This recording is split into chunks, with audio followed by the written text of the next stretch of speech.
ఓటీటీలోకి ప్రతి వారం చాలా సినిమాలు వస్తుంటాయి. అయితే వాటిల్లో కొన్ని మాత్రమే ఆడియన్స్ను ఆకట్టుకుంటాయి. థియేటర్లలో బిగ్ హిట్స్గా నిలిచిన ఫిలిమ్స్ చూసేందుకు ఓటీటీ ప్రేక్షకులు ఎక్కువగా ఆసక్తి చూపిస్తుంటారు. వారి కోసం ఈ వారం కూడా పలు థియేట్రికల్ రిలీజెస్ వచ్చేసాయి. అందులో అన్నిటికంటే ఇంట్రెస్టింగ్ ఫిలిం అంటే బాలీవుడ్ బాద్షా షారుఖ్ ఖాన్ నటించిన డంకీ అనే చెప్పాలి. కింగ్ ఖాన్ అభిమానులు ఎంతగానో ఎదురు చూస్తున్న ఈ సినిమా సైలెంట్గా ఓటీటీలోకి వచ్చేసింది.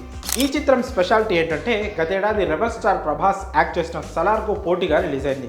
డిసెంబర్ 21న విడుదలైన ఈ మూవీ మంచి విజయాన్ని సాధించింది. పఠాన్, జవాన్ చిత్రాలతో 2023లో back to back super hits కొట్టిన షారుఖ్ డంకీతో మరో సక్సెస్ను అందుకున్నాడు. అయితే పఠాన్, జవాన్ చిత్రాల స్థాయిలో ఇది విజయవంతం కాలేదు. బిగ్ ఎక్స్పెక్టేషన్స్ మధ్య రిలీజ్ అయిన డంకీ బాక్సాఫీస్ వద్ద పర్వాలేదు అనిపించినా ఆ రెండు మూవీస్ రేంజ్లో ఆడియన్స్ను మెప్పించలేకపోయింది. అయితే ప్రభాస్ సలార్ మేనియాను తట్టుకొని 470 కోట్లు కలెక్ట్ చేసింది. అలాంటి డంకీ తాజాగా నెట్ఫ్లిక్స్లోకి వచ్చేసింది. వాస్తవానికి ఈ ఫిలిం జనవరిలోనే ఓటీటీలోకి రావాల్సి ఉంది. అయితే కొన్ని అనివార్య కారణాల వల్ల వీలు కాలేదు. ఇలాంటి హడావుడి లేకుండా, కనీస ప్రకటన కూడా లేకుండానే నేరుగా నెట్ఫ్లిక్స్లోకి వచ్చేసింది షారుఖ్ మూవీ. నెట్ఫ్లిక్స్లోనూ సలార్తో పోటీ పడనుంది డంకీ.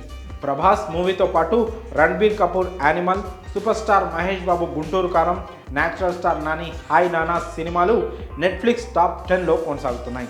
ఇప్పుడు డంకీతో షారుఖ్ అక్కడ హల్చల్ చేసేందుకు చూస్తున్నారు. థియేటర్లలో నార్త్ ఇండియాలో, బయటి దేశాల్లో మంచి సక్సెస్ సాధించిన ఈ సినిమా ఓటీటీలోనూ సంచలనం సృష్టించేందుకు సిద్ధమైంది.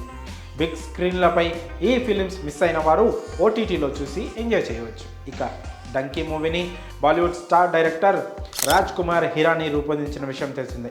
ఈ సినిమాకు హిరానీతో పాటు షారుఖ్ సతీమణి గౌరీ ఖాన్ నిర్మాతలుగా వ్యవహరించారు. ఈ ఫిలింలో కింగ్ ఖాన్ సరసన తాప్సీ హీరోయిన్గా యాక్ట్ చేసింది. మరి డీసెంట్ హిట్గా నిలిచిన డంకీని ఓటీటీలో చూసేందుకు మీరు ఆసక్తిగా ఉన్నట్లయితే కామెంట్స్లో తెలియజేయండి.